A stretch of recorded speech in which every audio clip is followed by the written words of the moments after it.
आप सबको मेरा सादर प्रणाम। आज का हमारा टॉपिक है भगवान सूर्य सर्वदेवमय क्यों है, कौन से धातु की प्रतिमा की पूजा, कौन से धातु की मूर्ति की पूजा, प्रतिमा की पूजा हमें करनी चाहिए, उससे हमें क्या लाभ प्राप्त होता है, और प्रतिमा अगर हम बनवाते हैं तो वो कैसी होनी चाहिए। भगवान सूर्य नारायण देव की जो प्रतिमा है वो कैसी होनी चाहिए। तो आइए जानते हैं। सबसे पहले हम जानते हैं भगवान सूर्य को सर्वदेवमय क्यों कहा जाता है।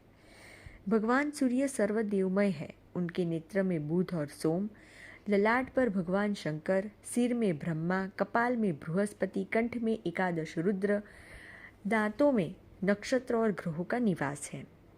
ओष्ठों में यानी कि होठ में धर्म और अधर्म, जिह्वा में सर्वशास्त्रमयी सरस्वती स्थित है। कर्णों में दिशाएं और विदिशाएं, तालु देश में ब्रह्मा और इंद्र स्थित है।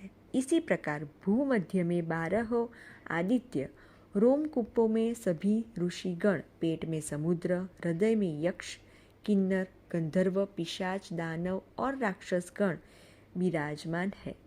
भुजाओं में नदियाँ, कक्षों में वृक्ष, पीठ के मध्य में मेरु, दोनों स्तनों के बीच में मंडल और नाभि मंडल में धर्मराज का निवास है।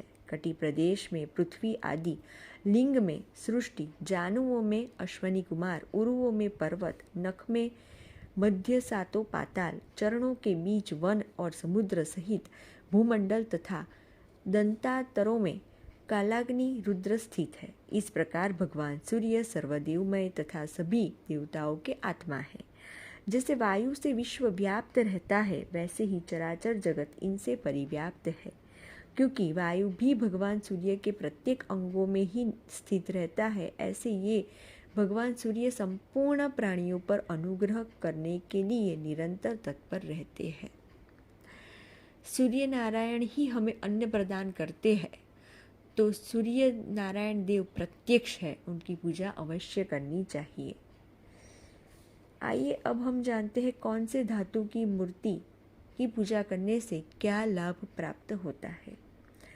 काष्ठ की मूर्ति श्री, विजय, बल, यश, आयु और धन प्रदान करती है।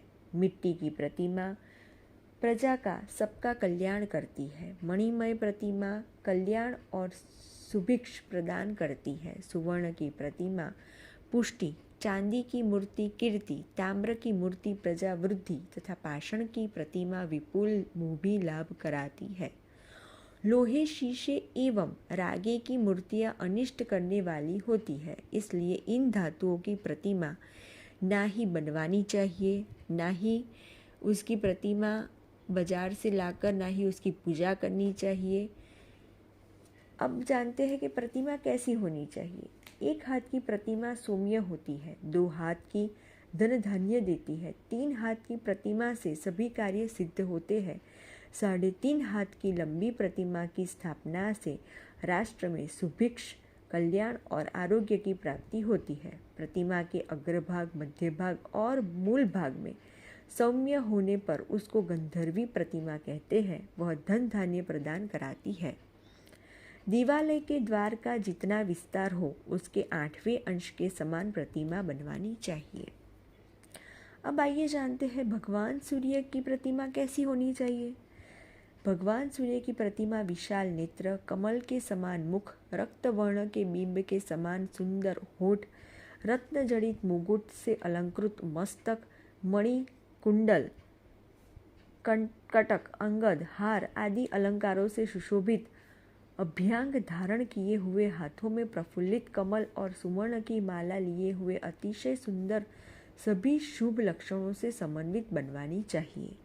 इस प्रकार की प्रतिमा प्रजा का कल्याण करने वाली, आरोग्य प्रदायक तथा अभय प्रदान करने वाली होती है। हीन या कम अंग वाली प्रतिमा अनिष्टकारक होती है, अतः प्रतिमा सीधी और सुडौल बनवानी चाहिए। अगर आपको मेरा ये वीडियो अच्छा लगा है तो ऐसे ही वीडियो के लिए जल्दी से मेरी चैनल को सब्सक्राइब कीजिए, लाइक कीजिए और शेयर कीजिए। नमस्कार।